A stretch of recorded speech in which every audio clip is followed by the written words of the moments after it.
Bonjour, donc je m'appelle Pierre Lemaître, je suis consultant en développement international et j'ai deux domaines d'intervention au niveau des entreprises, la stratégie, donc une réflexion très en amont des opérations qui démarre souvent par un diagnostic export, qui se poursuit par la validation d'un business plan export, puisque le business plan devrait être le livrable suite au diagnostic.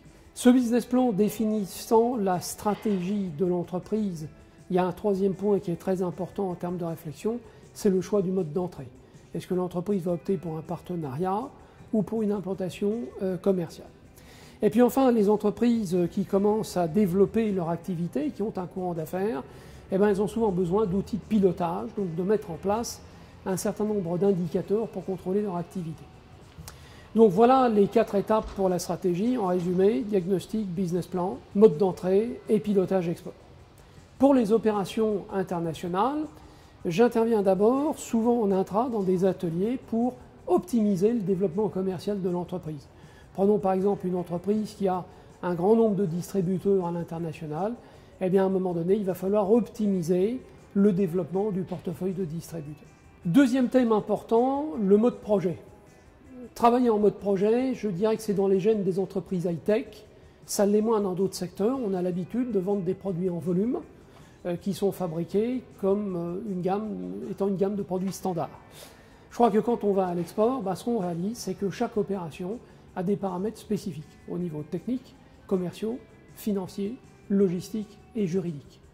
Donc la personne qui a la casquette export ne peut pas être un spécialiste de tous ces volets et doit s'entourer d'une équipe projet pour mieux sécuriser les opérations. Qui dit sécurisation dit un autre outil important, c'est le contrat international, qui inquiète toujours les entreprises qui, par exemple, démarrent ou qui ouvrent une nouvelle zone géographique quant aux pratiques de négociation de contrat sur cette zone. Et je crois qu'il faut bien parler de sécurisation contractuelle, pas de sécurisation juridique. Le contrat étant l'aboutissement de la négociation de toutes les facettes du projet. Et puis enfin, parce que certaines entreprises, et même de plus en plus d'entreprises aujourd'hui y réfléchissent, les appels d'offres internationaux, et je dirais qu'il y a des passerelles avec les contrats, puisque si tout va bien, si je soumissionne, je vais contractualiser.